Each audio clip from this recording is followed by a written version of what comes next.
Salut à vous, merci de nous accueillir encore en cette matinée sur les antennes de la fréquence du Cœur de Christ. Bienvenue à cette autre édition du partage. Je rappelle, c'est la troisième articulation de Délice matinale que nous vous proposons chaque matin de 6h10 à 8h. Et cette semaine particulièrement, nous parlons de porter sa croix et suivre Jésus.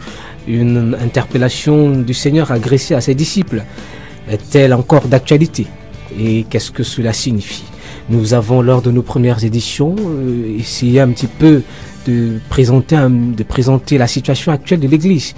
Et malheureusement, on a constaté que l'Église, en ce temps-ci, a tendance à ne pas accepter forcément ce message. Pourquoi? Non, peut-être pas accepter, mais ne comprend pas véritablement l'aspect de la croix qui implique la souffrance et la difficulté, mais accepte plus la croix comme étant un instrument de triomphe, de victoire et de bénédiction. Pourtant, Jésus nous dit, non seulement lorsque nous venons à sa suite, de nous disposer à porter sa croix en passant par le renoncement, qui est la première étape que nous avons abordée. Évangéliste Elie Bertrand Tchabda, bonjour à vous. Bonjour encore une fois de plus, c'est un plaisir pour moi d'être dans ces studios de Radio Bonne Nouvelle ce matin. Et bien sûr, on a commencé à parler de porter sa croix et lors de notre dernière émission, on a précisé qu'on ne peut porter sa croix si déjà on n'a pas pris le temps ou alors le soin de renoncer. Et nous avons vu, je dis déjà bonjour à tous les auditeurs qui nous écoutent encore aujourd'hui, pour ceux-là qui vont aller l'un au travail, l'autre au marché, et d'autres qui sont encore à la maison, qui traînent encore le pas ce matin. Que le Seigneur bénisse tous ceux-là et qui cherchent sa voie. Nous avons vu donc renoncer veut dire s'abandonner, se soumettre, renoncer à ses droits, c'est-à-dire que ce n'est pas la dépersonnalisation, mais la reconstruction de soi-même selon un modèle nouveau. Autrement dit, que ce n'est pas l'abdication de soi, comme j'ai dit la dernière fois. Il dit que beaucoup de personnes font la cesse. Il ne s'agit pas de s'exclure de la société. S'exclure de la société. Pourtant, nous, parce que nous faisons la partie intégrante nous sommes des membres, un des membres de la société, de ces sociétés. Oui. Autrement dit, ce n'est pas l'abdication de soi, mais l'évacuation de tout ce qui empêche la récréation de notre personne par le Saint-Esprit. C'est pour ça que le Saint-Esprit dit dans le livre de Luc chapitre 14, verset 33, que renoncer à tout ce qu'il possède ne peut être mon disciple. C'est le Seigneur qui le dit. Donc renoncer à soi-même veut dire simplement cesser de compter sur notre propre capacité, notre propre force pour s'attendre, dépendre uniquement du Seigneur.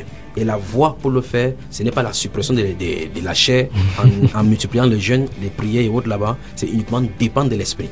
Ainsi donc dans le livre de Romains au chapitre 8 verset 14, il déclare ceux qui sont conduits par l'esprit sont les fils de Dieu. Pourquoi? Parce qu'ils sont sous la discipline du Saint-Esprit. Et le Saint-Esprit donne discipline, comme nous avons vu.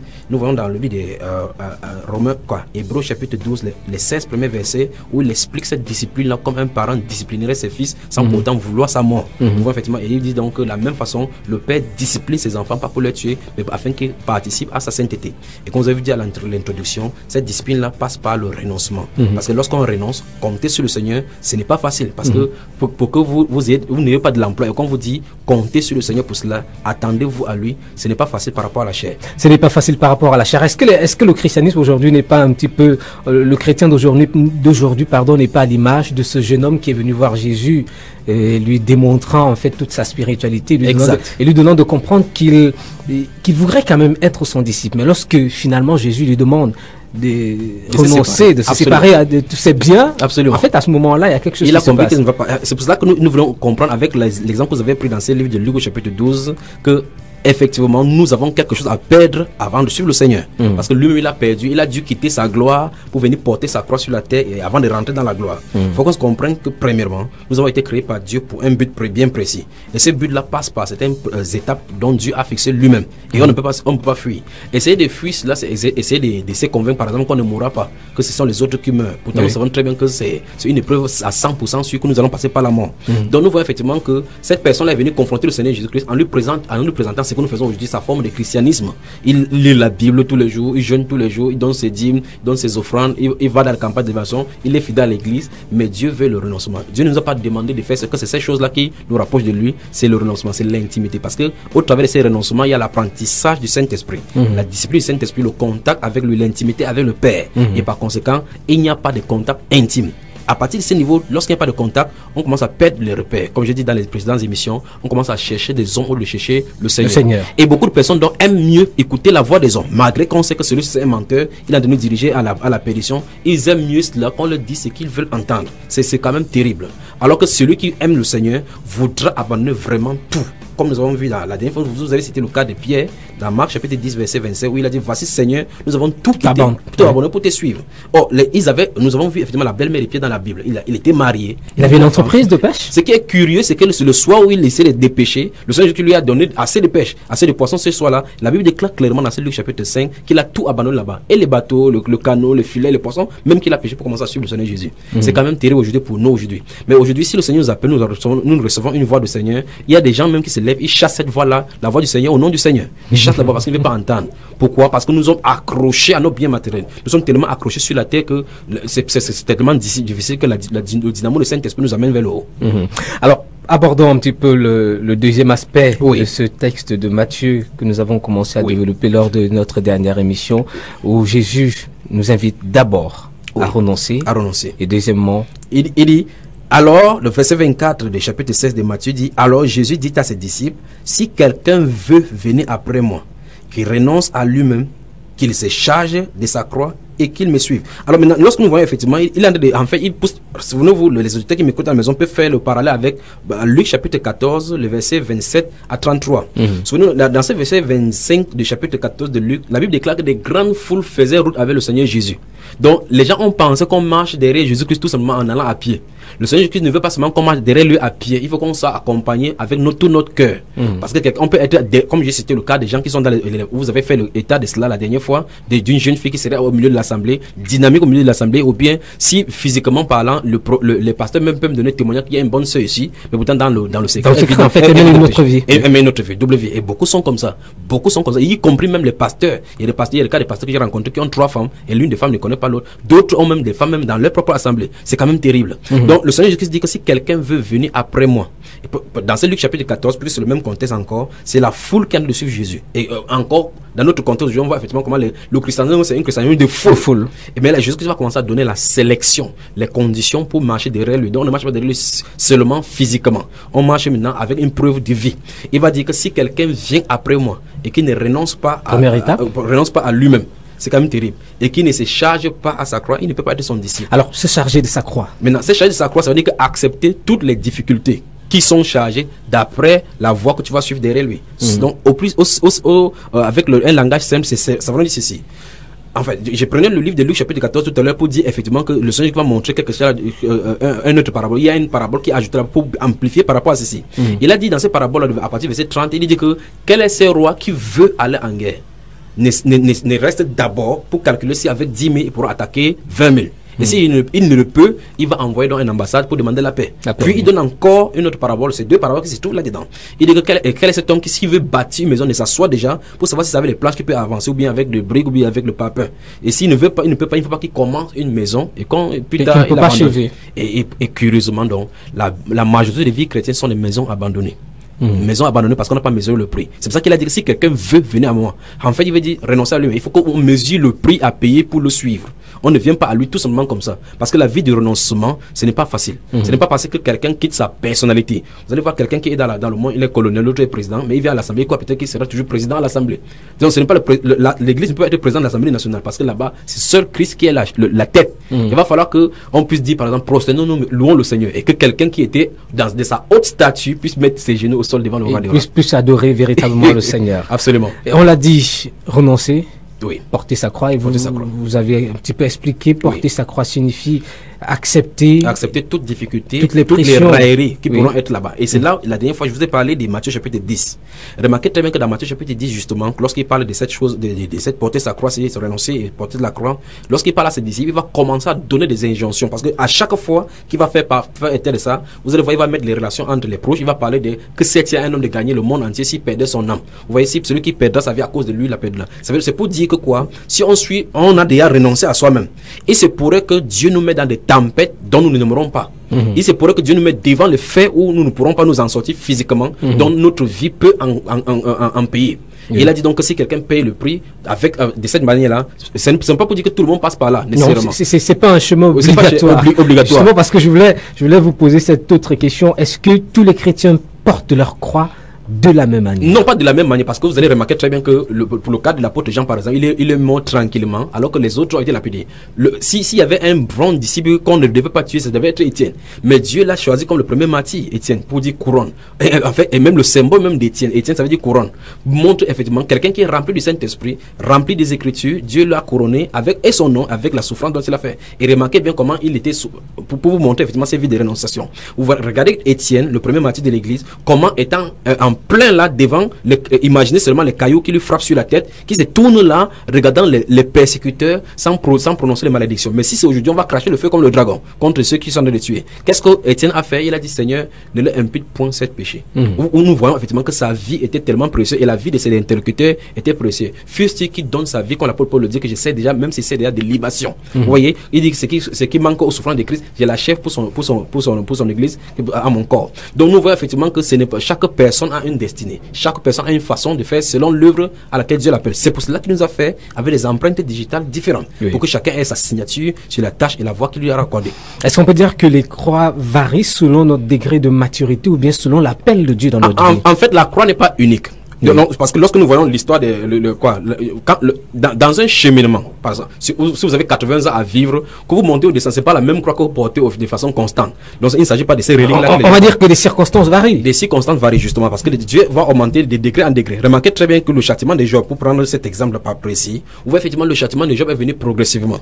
Lorsqu'on a fini par tuer son enfant, on va tuer le bœuf. On va finir par tuer le bœuf, il faut qu'il avance pour toucher le corps de Job, ainsi de suite. Il faut pire encore qu'il faut que sa femme vienne prononcer le pousser à la malédiction. Vous voyez effectivement à chaque étape, perdre déjà ses enfants c'est un problème, perdre le bien matériel encore c'est davantage un problème, que la maladie touche encore ton corps c'est encore davantage un problème. Et vous voyez effectivement que chaque fois il a les messagers pour lui prêcher cela afin qu'il s'irrite contre Dieu. Donc porter sa croix c'est même pas une histoire de constance, c'est que lorsque vous avez assimilé, parce qu'en fait derrière la croix que nous portons se trouve le collège et les différentes graduations, c'est-à-dire que ce sont les épreuves par lesquelles nous passons pour composer à l'épreuve à l'école de Dieu. Justement on aura l'occasion de parler un petit peu de la finalité de la croix. Oui. On aura l'occasion de revenir sur le but même, pourquoi est-ce que Dieu le permet, et quelle est la finalité, est-ce que on finit, on souffre et puis bon voilà ça va, ou bien il y a une finalité à cela.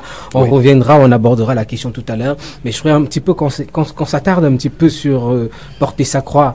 Avez-vous l'impression qu'aujourd'hui on a une église affaiblie parce que des hommes et des femmes qui constituent cette église ne veulent plus se lever avec leur croix, ou bien ne veulent plus accepter porter la croix? Voilà une très bonne question. Nous allons regarder sur deux angles. D'abord, il y a plus de gens qui se mettent à leurs genoux prêts à intercéder, prêts à porter le poids. L'histoire de l'église nous montre pêle-mêle les gens qui passaient, c'est-à-dire qui avaient des douleurs de l'enfantement. Qui avaient des fardeaux. Qui avaient des fardeaux, justement. Aujourd'hui, nous entendons sur les antennes de la radio et dans les prédications que les pasteurs ont les fardeaux. Et le fardeau, c'est que les bâtiments se remplissent. Mais ce n'est pas le nombre de personnes qui est rempli dans notre bâtiment qui est le problème, qui doit être la finalité. C'est de la qualité de ces personnes qui y sont. Quand la qualité des personnes qui y sont, si la quantité de personnes qui étaient dans nos assemblées, qui sont dans nos assemblées aujourd'hui était proportionnelle à la quantité des renoncements. C'est que les nations seraient bouleversées. À la capacité de ceux qui portent leur croix et qui se mobilisent pour le Seigneur. Ceci devait donner une indication pour montrer effectivement la pauvreté spirituelle de l'Église. Parce qu'en réalité, nous voyons effectivement dans l'histoire de l'Église et dans la Bible et hors de la Bible, c'est-à-dire hors du canon biblique, nous voyons que l'histoire de l'Église nous montre de façon indélébile que tous ceux-là qui ont porté ces fardeaux-là et qui ont accouché des âmes pour le Seigneur ont bouleversé le monde entier. C'est le feu de réveil qui a balayé tout le monde entier. Charles Finney, Zwingli et autres là-bas, nous voyons effectivement que Charles Finney particulièrement, voyons effectivement que c'est un auteur particulièrement de ces choses qui touchent l'âme pour amener les gens au renoncement. Nous voyons effectivement que c'est ça qui nous manque aujourd'hui. De l'autre côté, parce qu'il devait voir ça sur deux angles, la mondanité a saisi l'Église. Et cette mondanité africaine, comme nous avons touché les deux premières parties de l'émission, nous avons vu effectivement que le fait que la mondanité est entrée, on a commencé à copier du monde, on a commencé à imiter le monde et finalement on est devenu dans le monde et l'Église s'est retrouvée en plein dans le monde. Par conséquent, les valeurs du monde dont on doit renoncer se trouvent en plein développé. En fait, célébré et magnifié dans l'église. On a l'impression que ce qu'on devrait fuir, on a accepté, on a embrassé et épousé. Et vient retrouver à l'église. Et maintenant, vous voyez donc le travail qu'il y a. Puisque quand le monde était séparé de nous, on devait annoncer le renoncement à ce monde. Maintenant, le monde se trouve en plein parmi nous. Qu'est-ce qu'il faut faire? Il faut d'abord indiquer aux chrétiens et aux croyants d'aujourd'hui que le monde se trouve à notre présence. Ça, c'est un. Pour qu'on puisse réaliser et accepter cela, puis maintenant prêcher le vrai renoncement. C'est un fardeau. Il faut que le Saint-Esprit vienne au milieu de nous. Alors, on aura l'occasion de conclure en parlant concrètement de comment est-ce que le chrétien doit. Mais je voudrais savoir quelle attitude le chrétien doit adopter déjà pour savoir que là, il est en train de porter une croix. Deuxièmement, quelle attitude il doit adopter même quand il est au cœur de ce challenge. Voilà. Lorsque la relation avec le Seigneur, c'est une relation d'amour. C'est le christianisme, ce qu'on appelle christianisme aujourd'hui, ou mieux le christianisme biblique a ceci de particulier par rapport à d'autres religions, c'est que la vie chrétienne normalement c'est une vie de relations. Et quand c'est une vie de relations, c'est lié, le lien de ces relations là c'est l'amour. Lorsque un individu porte donc l'amour pour le Seigneur dans son cœur, il souhaitera, comme je dis, il souhaitera toujours et toujours faire la volonté de Dieu. Et par conséquent, celui-ci sera au pied du Seigneur pour voir si sa vie est en règle devant le Seigneur. Lorsque celui-ci est dans la règle avec le Seigneur, au fur et à mesure le Seigneur lui montre ses voies par rapport à lui. Et par conséquent, il peut donner ses secrets.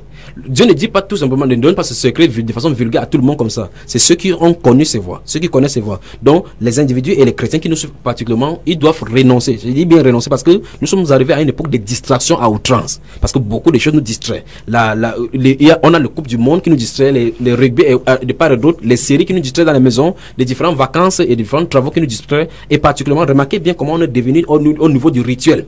Le rituel, c'est je me lève très tôt le matin, je fais ma prière pour ceux qui prient. Parce que d'autres, quand ils se lèvent et ils se rendent compte que directement. Voilà, il engage directement. Il est en retard. Et certains m'écoutent maintenant et c'est là ils font le signe de croix pour dire Dieu va comprendre. Dieu ne comprend pas. En fait, on va continuer dans cette train croyant qu'on est avec Dieu, c'est trompant et au final, comme j'ai dit la dernière fois, chacun de nous doit rendre compte à Dieu. Il faut qu'on fasse son programme en conséquent, qu'on comprenne que, en fait, remarquez bien que ceux qui disent que il faut que c'est mon travail, il faut qu'il travaille, s'il ne travaille pas, il va manger quoi, pour montrer que ici ils ne comptent pas sur Dieu. Lorsqu'ils sont tombés, ils sont allaités, ils cherchent Dieu là maintenant. Et très souvent donc, puisque nous parlons de ces souffrances là, Dieu utilise ces moyens-ci. Faire le temps, c'est quand je dis quelqu'un de son travail, utilise des atouts de maladie pour pouvoir parler au cœur de la personne. Et vous voyez effectivement que et l'expérience a montré que c'est dans la souffrance véritablement que l'être humain cherche Dieu véritablement. Parce que quand il est dans le bien-être, quand il est chargé d'un bon point, il ne trouve pas la nécessité de parler au Seigneur. Donc on va dire, les circonstances de la vie déjà constituent une sorte d'école de Dieu. Des signes qui nous donnent de comprendre que là, le Seigneur est en train de nous interpeller. De nous interpeller, exactement. Alors la deuxième question était de savoir comment savoir que nous sommes avec Dieu. Que là, nous sommes en train de c'est le Seigneur qui le permet. Il faut porter sa croix. Parce que, je le disais au début de l'émission, je ne sais pas si c'est cette émission ou la dernière, que malheureusement, on a l'impression aujourd'hui que Dieu ne peut pas permettre qu'on soit confronté à un certain nombre de situations. Du coup, il faut chasser des démons, il faut utiliser toutes les potions nécessaires, il faut utiliser les parfums Saint-Michel, il faut utiliser, en fait, tout ce qu'on peut utiliser pour se défaire de cette situation et absolument sortir de là. Voilà, et comme je vous ai dit dans la première partie de l'émission, c'est que naturellement, l'être humain n'aime pas souffrir. Parce qu'en réalité, comme nous sommes dans ces studios, si vous entendez un son d'explosion, la première réflexe, on va d'abord sortir. Pourquoi? Parce justement, en réalité, parce qu'on veut se mettre à l'abri. Permettez-moi, par exemple, pendant que vous parlez, donc, un passage me vient à l'esprit. Je vais lire le livre de Jacques, chapitre 5, le verset 10. La Bible dit, prenez mes frères pour modèle des souffrances. C'est quand même terrible. Les chrétiens n'aimeraient pas. J'ai dit, il y a des gens qui n'aimeraient pas entendre ce passage. Mais regardez, suivez. Dans Jacques, chapitre 5, le verset 10, il dit, prenez mes frères pour modèle des souffrances et de patience, les prophètes qui ont parlé au nom du Seigneur. Voici, nous disons bienheureux ceux qui ont souffert patiemment. Vous avez entendu parler de la patience de Job et vous avez vu la fin que le Seigneur lui accorda. Car le Seigneur est plein de miséricorde et de compassion. Donc derrière les souffrances se cache la miséricorde de Dieu. Donc nous voyons effectivement, on doit nous donner l'indication, pour répondre à votre question, qu'il y a des souffrances. Dans la souffrance, il faut qu'on soit patient. Et malheureusement, comme vous venez de signaler, beaucoup de personnes veulent à tout prix compris. C'est pour ça qu'on va visiter le pasteur. Le pasteur a maintenant désormais son cabinet comme un médecin. Et il attend les gens là-bas pour qu'ils viennent pour nettoyer ses souffrances. Et la Bible déclare dans 1 Pierre chapitre 5, le verset 8, qu'on décharge sur nous de tous nos soucis, sur le Seigneur Jésus, pas sur le pasteur. C'est le Seigneur Jésus qui est le porteur des fardeaux. Ça veut dire que si nous avons quelque chose, et dans le livre de Philippiens chapitre 4 verset 7, la Bible déclare que si nous avons besoin de n'importe quoi, qu'on les lui présente dans nos besoins par les supplications avec les actions de grâce. Les actions de grâce, c'est ça, la paix de Dieu qui surpasse toute chose, voilà, gardera nos cœurs. Alors maintenant, qu'est-ce qu'on a aujourd'hui? Est-ce que les chrétiens comprennent ces choses-ci? Parce que le seul fait que nous avons des inquiétudes, nous venons vers Dieu, nous pouvons venir vers lui et comprendre le pourquoi de cela. Et comme les gens ne suivent pas ce carnaval, ils vont vers les hommes de Dieu, on va leur vendre de l'huile, comme vous avez signalé, vendre le mouchoir. Les mouchoirs et les huiles n'enlèvent pas les souffrances. En fait, de toute façon, si la souffrance vient de Dieu, vous priez, il va amplifier pour que vous compreniez que c'est sa volonté. Parce que vous ne pouvez pas chasser le Saint-Esprit au nom de Jésus. Vous ne pouvez pas chasser Dieu au nom du Saint-Esprit ou au nom de Jésus. D'où la nécessité, on va toujours revenir sur ce point, d'où la nécessité justement d'interroger Dieu. D'interroger Dieu. Et maintenant, combien de personnes entendent la voix de Dieu? C'est encore une autre paire de manches au milieu chrétien aujourd'hui. Combien entendent la voix de Dieu? Si quelqu'un rejette déjà l'écriture, comment il va comprendre la voix de Dieu? Quand la Bible nous déclare dans Saint Jacques chapitre 5 que prenez pour modèle de souffrance les prophètes qui ont parlé de la part du Seigneur, du prophète de souffrance et de patience. Alors maintenant, quelqu'un ne lit déjà pas l'écriture. Il sait que quand il y a un problème, il faut qu'il appelle le pasteur. C'est un danger. C'est un danger pour son âme. Chacun va prendre les écritures pour savoir de quoi il est question. Confronter sa vie avec le Seigneur. En fait, j'ai dit tout à l'heure que la vie de chrétien, c'est une vie de relation et de sa base sur l'amour. La question d'abord que cette personne va se poser, c'est oui ou non, est-ce qu'il aime vraiment le Seigneur? S'il aime le Seigneur, il va descendre sur son piédestal pour aller au niveau des Écritures, confronter sa vie avec le Seigneur. S'il n'aime pas le Seigneur, qu'il continue à jouer comme il joue, il va faire des chimères et le pasteur va le tromper, vendre des mouchoirs, des huiles et autres là-bas, et il va croire peut-être qu'il a de réussir, mais à la fin, il va se tromper. Mais pour ceux qui aiment le Seigneur, il faut qu'ils comprennent que Dieu fait toutes choses bonnes en son temps. Et il fait chaque chose programmée selon son temps. Le Seigneur Jésus ne pouvait pas venir au temps de Moïse. Non. La Bible déclare que lorsque les temps ont été accomplis, il a envoyé son fils né d'une femme. Donc tant que le temps de Dieu n'est pas encore accompli pour quoi que ce soit, il ne fera pas ce que nous voulons. C'est pour ça que nous devons demander les choses selon sa volonté. La Bible déclare que c'est selon sa volonté. Ta volonté, oui. Donc ça veut dire quoi? Nous avons des problèmes. Nous devons aller devant le Seigneur pour savoir si oui ou non, c'est lui qui permet que nous allons d'ici. Et la réponse, c'est pour ça qu'il parlait de la voix de Dieu. La voix de Dieu doit nous témoigner si oui ou non, nous sommes dans sa voix, derrière ces souffrances-ci. Oui. Parce que c'est le test au niveau de foi. Ce que l'apôtre Paul appelle l'homme intérieur. Si l'homme intérieur est troublé dans une situation, Dieu nous appelle à regarder et à examiner nos vies. Mais si dans une souffrance, nous voyons effectivement que l'homme intérieur, pourvu que cet homme intérieur soit régénéré. Si c'est régénéré, automatiquement, à l'intérieur, on aura la réponse par rapport à ce que nous sommes en train de vivre. Voilà pourquoi vous allez voir, par exemple, un directeur qui est compressé, il va au bureau le matin, on lui annonce qu'à partir d'aujourd'hui, il ne fait plus partie de l'office là. Il rentre en souriant. Normalement, des directeurs dans le monde entier tomberaient en crise cardiaque. Ça devrait créer un gros souci. Absolument. Et vous voyez comment quelqu'un il sourit, il rend grâce à Dieu. Je vous le dis, c'est pour ça que la Bible déclare qu'on rend grâce à Dieu en toutes choses. Est-ce que lorsque quelque chose de mal nous arrive, est-ce que nous disons Seigneur, nous te remercions pour cette épreuve-ci? Est-ce que nous le disons? Parce que quand nous glorifions Dieu dans nos épreuves, ça attire encore sa miséricorde. Et donc les gens ne connaissent pas ces choses. Si on ne connaît pas ces choses, il faut qu'on rentre dans les Écritures.